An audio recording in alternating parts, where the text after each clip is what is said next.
I'm digging deep into my father's collection of magazines for this piece, way back to 1916, when he was just 4 years old. So obviously he wasn't reading these articles just yet. So he must have acquired this collection of aviation magazines later in his life, or maybe someone in his family saved them for him. See, he and his parents didn't immigrate to America until June 1920, so I do see the connection to this European published magazine. The article Flying Without Tears, a significant piece published in the Aeroplane magazine on January 5, 1916, delves into the art of piloting aeroplanes from a perspective that harks back to the early days of aviation. The author's argument that youth is a key factor in excelling in this field, as they are more likely to embrace flying without the burden of caution and preconceived notions, resonates with the pioneering spirit of that era. They view aviation not as a miraculous innovation, but as a natural part of life, akin to motorized transport. This article emphasizes 4 essential qualities necessary for a pilot: imagination, rhythm, a sense of humor, and, most importantly, youth. Imagination is described not as fear of danger, but as a hopeful anticipation of the future of aviation and the ability to visualize complex flight maneuvers and situations. Rhythm is linked to the innate sense of curves and motion in flying, suggesting that pilots experience a form of artistry in their control of the aircraft. Pilots find humor essential for maintaining composure and patience in the face of the unpredictable nature of weather and machines. Flying Without Tears by the author of Essays of an Aviator, published in the Aeroplane magazine on January 5, 1916. It may be taken as a working hypothesis that the art of piloting an aeroplane is an accomplishment in which youth only can excel. A man over 30 has vested interests, cherished hobbies, possibly a wife and family, to caution prudence and to cloud his faculties. Or if he has none of these things, he can at any rate remember too well the time when flying was not, when the very idea was fantastic and incredible. To educated youth, flying is quite natural. They have, as it were, grown up with it. They can hardly imagine life without it, as most of us find a difficulty in remembering life without motor traction. For them no readjustment of ideas is needed. The latest gift of the gods is no wonder, but a regular occupation. And although the stable aeroplane is an established fact, and it is possible to fly in ignorance after a fashion, certainly, and still live, excellence comes only where certain qualities are assembled. The first and foremost being youth with its clear-eyed quickness, its dash, and its insatiable curiosity in full flood. 3 other essentials follow: imagination, a sense of rhythm, and a sense of humour. Imagination in flying, it should be noted, is not necessarily the idea that one is going to be killed, though in these days the thought of death rouses but little interest. Tragedy is a commonplace, and ancient beliefs based on the fear of dissolution are inexorably vanishing. Imagination may picture a shattered wreck plunging earthwards from a vast height, but there is always a saving element of hope in such workings of the brain.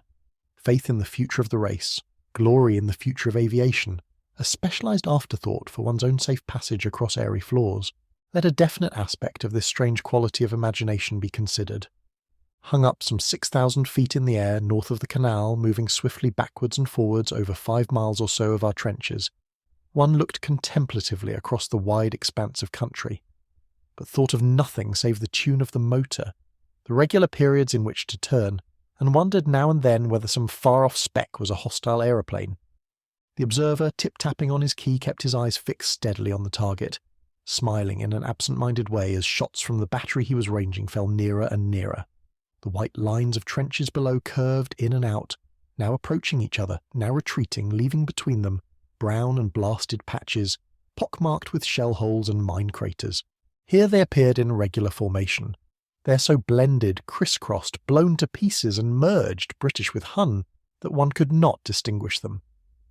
To the northeast, a great city lay like a blurred shadow, and in the shattered township crouching behind the German lines, a house or two burnt steadily, grey smoke with a faint flicker of flame. Southwards the French were bombarding heavily, the white smoke drifting in little clouds. Backwards and forwards, bank and turn, and then, in turning southwards, one saw a score of black bursts, and a machine in their midst heading towards home. Like ink blots that fall and spread on blotting paper, those shell bursts were. It was as if one dabbed with a charcoal point at an insect racing across a piece of paper and left a black smudge with each dab. thicker came the shells, and the machine was suddenly hidden. Bank and turn. The observer smiled, with his eyes still glued to his target. Again, turning southwards, the sky was speckled with faint, persisting blotches, but there was no machine. In such a case, the imagination refuses to act, or rather, acts humanely and perversely. Gravely, the mind appreciates it as a spectacle and goes no further. The intensifying of the nervous system whereby the machine and its pilot become one sentient unity may be assumed to be another function of the imagination.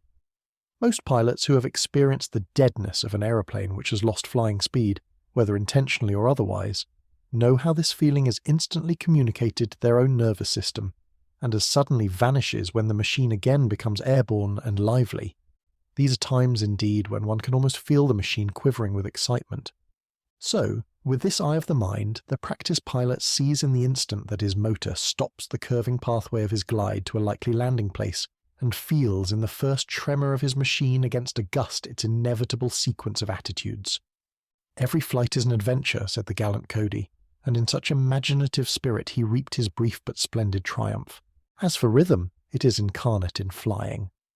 In no other form of profession does the poetry of motion, that hackneyed but indispensable phrase, find higher expression. For if a pilot need not have the soul of a poet, he should at least have an appreciation of poetry or of music, and feel in the execution of a perfect loop something of the fine rapture of the artist over his creation. The sense of rhythm in flying is a sense of curves. It is the most mystical of all the attributes of a flyer, so much so, indeed, that it may one day rescue flight from its obvious destiny in war and in commercialism, and reveal through some strange religious cult an undreamt of form of art. But this matter may be reserved for future discussion. Upon the need for humour it is not intended, nor is it needful, to dilate, as it is the grain of Attic salt that sweetens all the activities of life. To him that cranes his neck at the wind-tossed argosy, the reflection comes of a fool and his folly, or of a hero and his intrepidity, according to his temperament. But to the man aloft no such opinions should disturb or irritate. For him merely the chuckle of contentment at something achieved, and a lively reverence for the art of which he knows only the rudiments. To regard the vagaries of weather and machines with good-tempered indulgence, to cultivate patience to an extent unknown to anglers, to see in flying the promise of a red and thunderous dawn, this is the true humour of the pilot. In essence, the author presents the pilot as more than just a skilled individual. They are an artist and an explorer, whose abilities are amplified by the qualities of imagination, rhythm, humor, and youth. This perspective, when combined with the energy and bravery of youth, forms the core of the article's argument. The article posits that these attributes, when cultivated in pilots, can not only enhance their craft but also contribute to the broader development of aviation. It suggests that these qualities could potentially transform aviation into a higher form of artistic expression in the future, a concept that is both intriguing and significant in the context of aviation history. Have you ever thought of flying as an art form? The more I think about it, the more it seems true. Imagine someone gracefully moving through the air, following a traffic pattern during a final approach, or landing in a crosswind. We are all artists in one way or another. Therefore, a pilot is an artist of motion, adept in manipulating machines and navigating the unpredictable nature of a moving airstream. We've reached the end of another episode of Tony's Short Stories. Thanks for listening, and I'll see you in the next one.